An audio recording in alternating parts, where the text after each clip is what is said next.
Que corrida decepcionante da Ferrari, objetivamente, porque terminar em quinto e sexto lugar não é bom neste grande prêmio.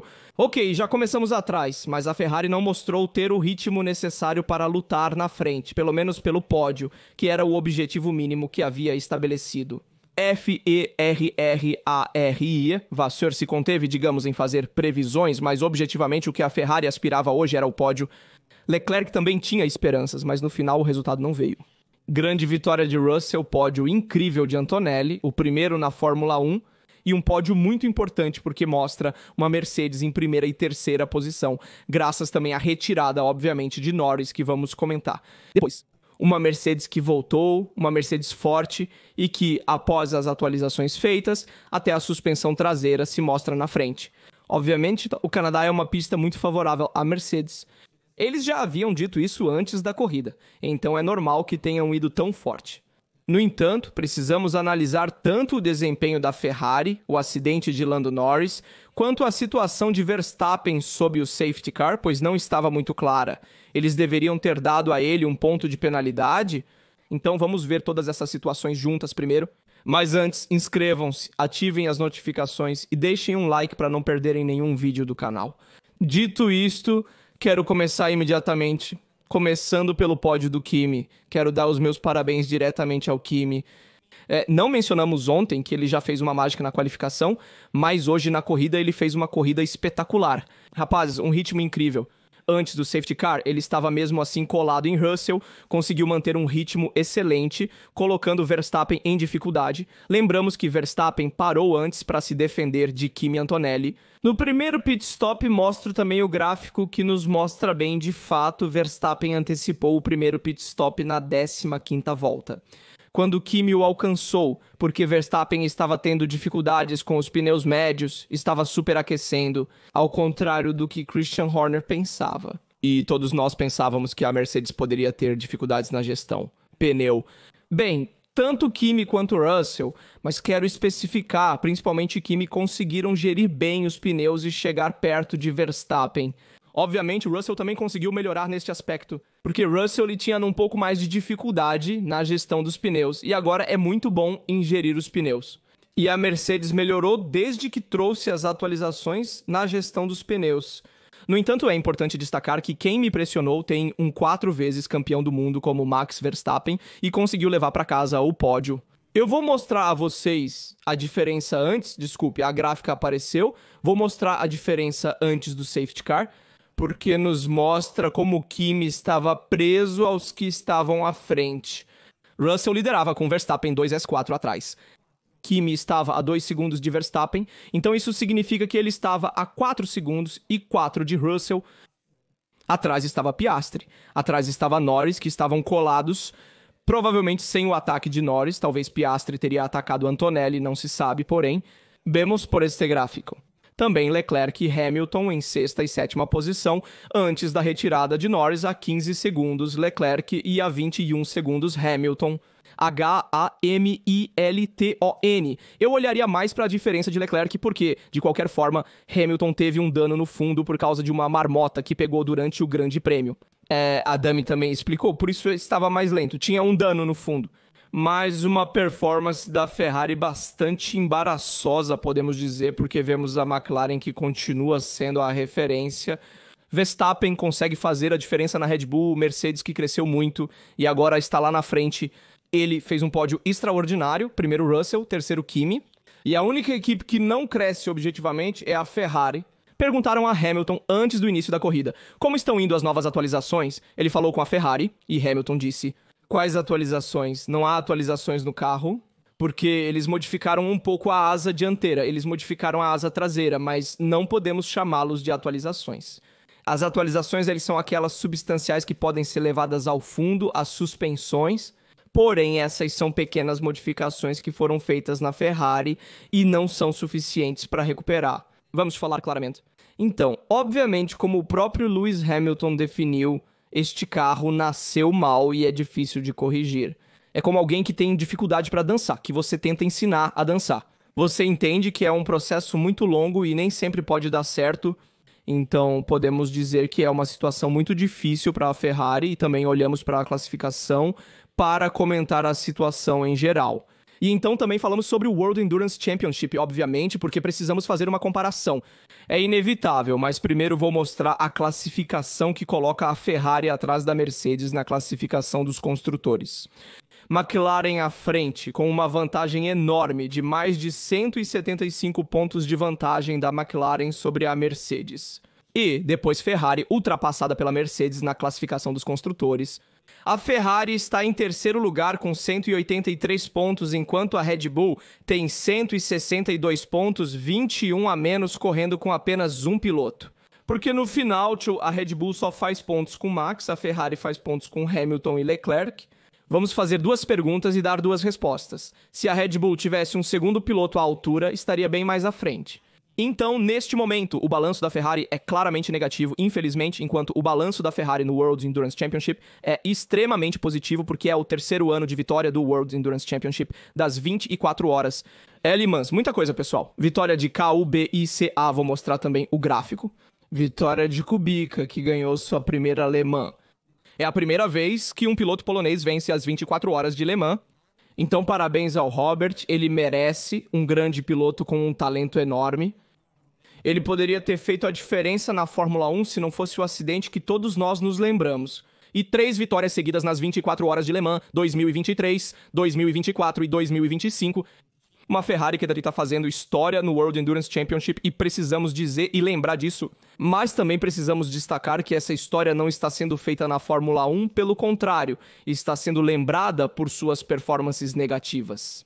Após anos em que se dizia que a Ferrari estava construindo a equipe, estamos perto de ver uma Ferrari novamente lutando pela vitória também na Fórmula 1. No ano passado, no entanto, algumas vitórias chegaram. Este ano é um ano realmente difícil, muito difícil mesmo. E estou começando a ficar um pouco entediado com todas aquelas declarações de Vasseur que diz que precisamos extrair o máximo potencial. Precisamos tentar fazer melhor, porque no início era bom ter uma mentalidade mais otimista e positiva, pensando no próximo resultado. No entanto, hoje em dia, algumas declarações parecem não ter uma base de verdade. Então, por que vemos uma Ferrari na corrida que objetivamente não consegue extrair seu máximo potencial? Isso significa que esse potencial não existe? E é realmente uma grande pena, porque este deve ser o ano da renovação. Coloque Hamilton, heptacampeão mundial na Ferrari SF, 25 e estruture a equipe ao seu redor. E então este carro não funciona, está completamente errado. Agora podemos dizer, e está confirmado, é um carro que tem dificuldade até para melhorar. A Ferrari não está lançando atualizações, provavelmente para focar em 2026. Mas é realmente uma grande pena ver uma Ferrari com tanta dificuldade. Retomaremos o assunto da Ferrari mais tarde. Primeiro, quero me concentrar no incidente que ocorreu entre Norris e Piastri, porque lembrou muito o episódio do Canadá em 2011 entre Baton e Hamilton. Sempre aconteceu na McLaren, sempre entre companheiros de equipe, e este ano aconteceu entre Piastri e Norris. E é a primeira faísca, se quisermos, entre dois companheiros de equipe que lutam pelo Mundial. Já faz muito tempo que não vemos dois companheiros de equipe lutando cabeça a cabeça para competir pela vitória do campeonato de pilotos. E este é o primeiro desentendimento interno na McLaren. Obviamente, Norris admitiu prontamente sua culpa, e toda a culpa é de Norris, objetivamente. Vendo o gráfico, agora vamos ver também o on-board e a visão externa para fazer uma análise completa. No entanto, ele também tem uma experiência anterior na mesma equipe da McLaren. Então, vou mostrar na visão on-board para vermos exatamente onde Norris errou e o que ele poderia ter feito de maneira diferente. Então, primeiro de tudo, vamos ver aqui, na verdade, primeiro vamos ver a visão externa, depois a visão on-board, porque primeiro quero fazer um comentário sobre o ataque que Piastri fez, porque Piastri foi claramente mais esperto que Norris.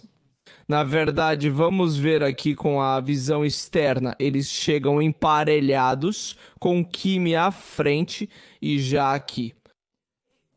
Piastri dá uma bela freada em Norris, tomando a parte interna, mas neste caso eles estavam emparelhados.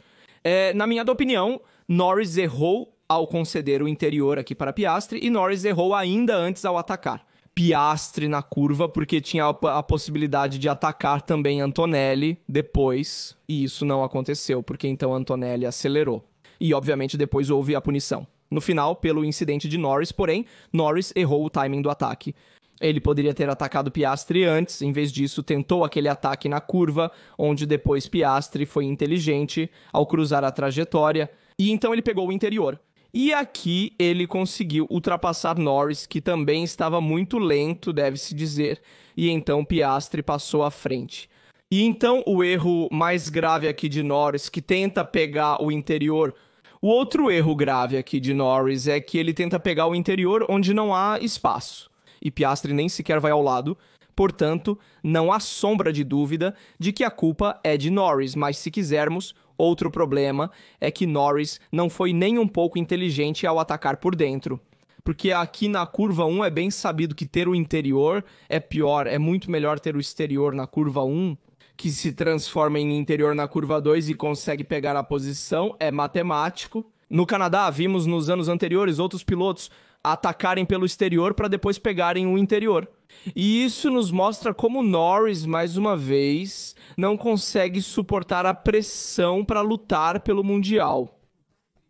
Este episódio aqui é uma prova adicional de que Norris não está pronto para vencer o Mundial e o Campeonato do Mundo, porque, caso contrário, você não comete um erro tão grave e acaba levando 0 para casa.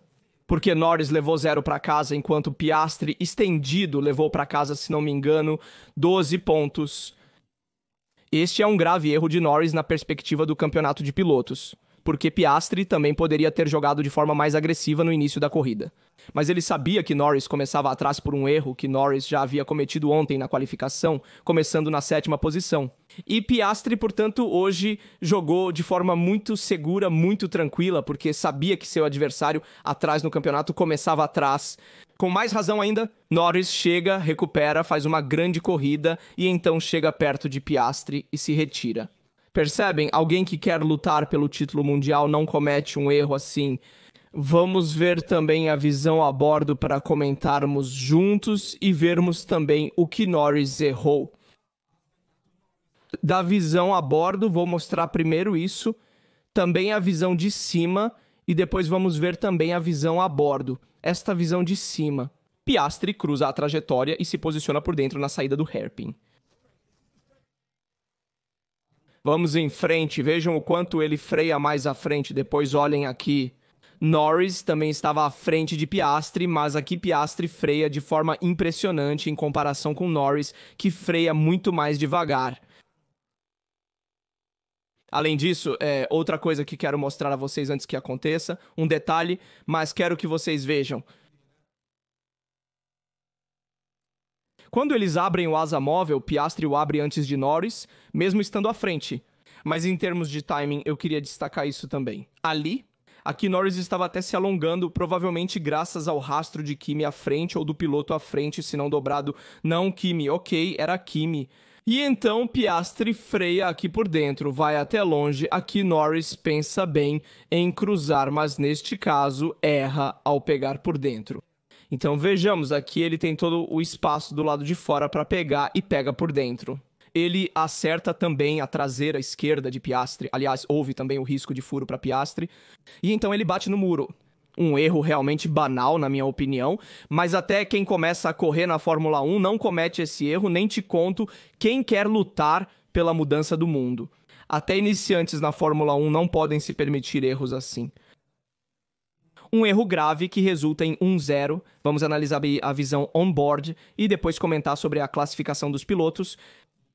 Mas é realmente um erro que me deixou sem palavras. Aqui está com a visão on-board. Vamos em frente. Aqui, Norris atacando Piastri na reta. E aqui ele já cobriu o interior, Piastri. Não entendo por que Norris insistiu em pegá-lo. E depois foi contra a parede. Além disso, se talvez tivesse tocado o carro da frente e não tivesse batido na parede, ele realmente foi para a grama. Quer dizer, realmente não entendo essa escolha aqui de Norris. De fato, depois ainda reclamou do erro, e é um erro que, repito, um piloto que quer lutar pelo campeonato mundial não comete.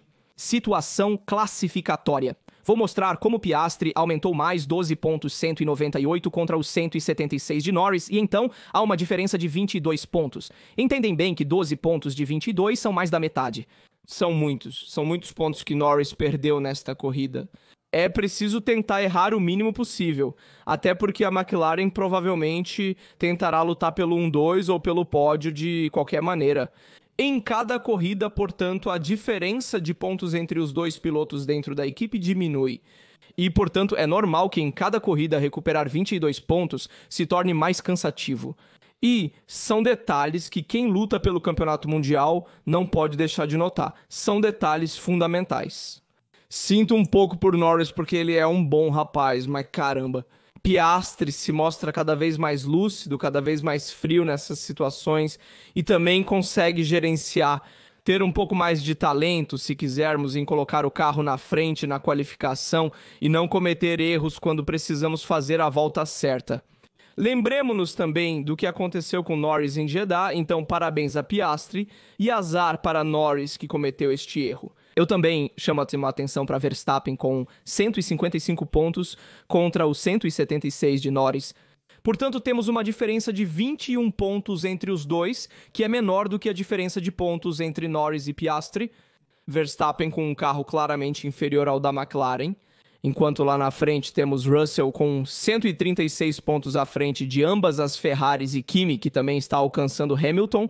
Portanto, preste atenção nisso também. E a Mercedes, que é muito forte na classificação de construtores, graças a ambos os pilotos que marcam pontos, e a Ferrari também tem ambos os pilotos.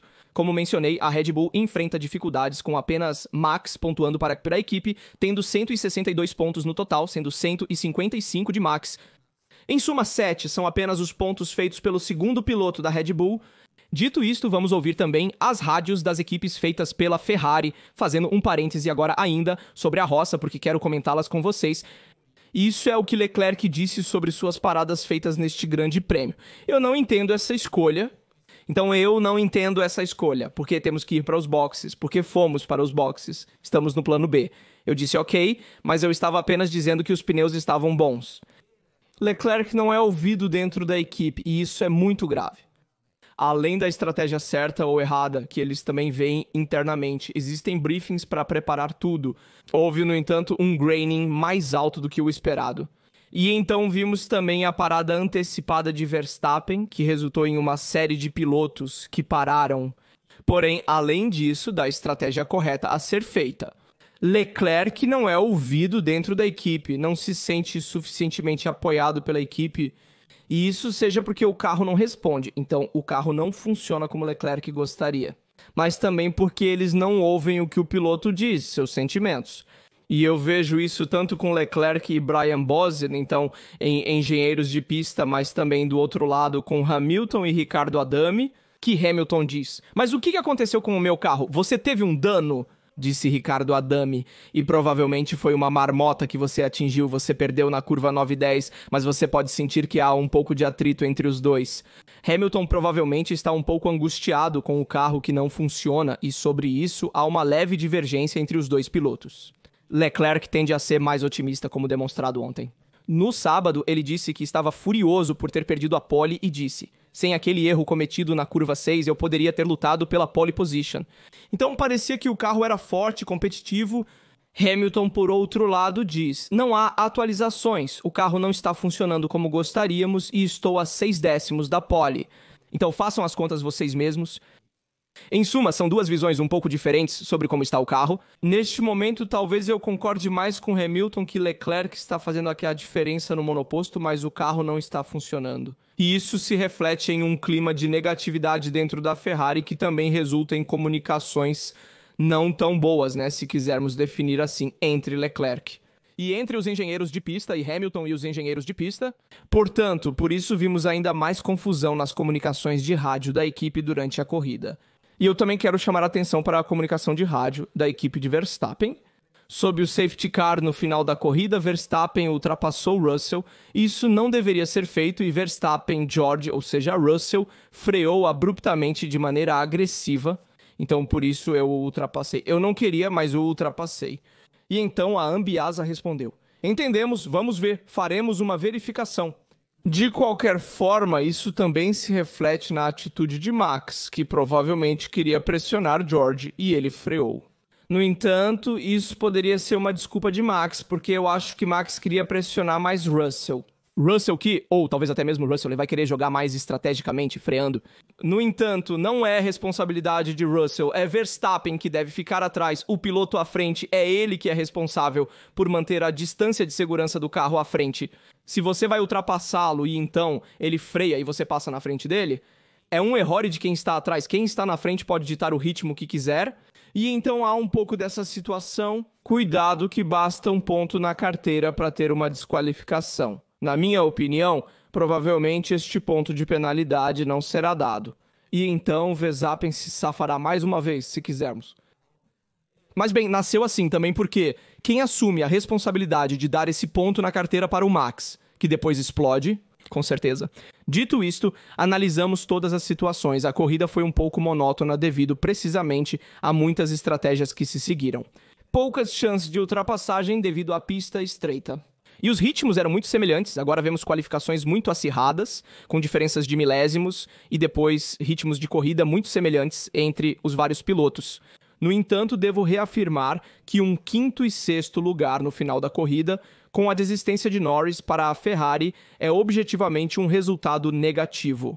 E precisamos começar daqui para as próximas corridas na Áustria, Silverstone, para tentar fazer muito melhor. Na Áustria, por exemplo, espero uma Ferrari forte, que mesmo na frenagem consegue fazer a diferença, mas caramba, que esforço essa Ferrari.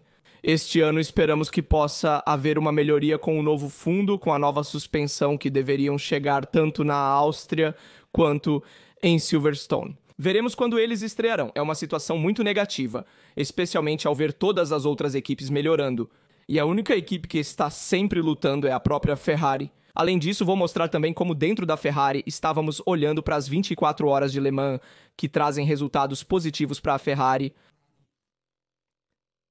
Enquanto estávamos preparando o carro para a corrida. Então, o que acharam da corrida de hoje no Canadá na 24 Le Mans? Comentem sobre as situações que ocorreram, como a de Norris, Piastri e Verstappen. A Mercedes em dificuldades. Kimi no pódio, digam o que pensam. Vou escrever para parabenizá-lo por este resultado. Como sempre, deixem um like, se inscrevam e ativem as notificações para não perderem nenhum vídeo do canal. E agradeço de coração todas as mensagens de apoio. Quero saber a opinião de vocês aqui no Raso Adulto. Até o próximo vídeo. Tchau!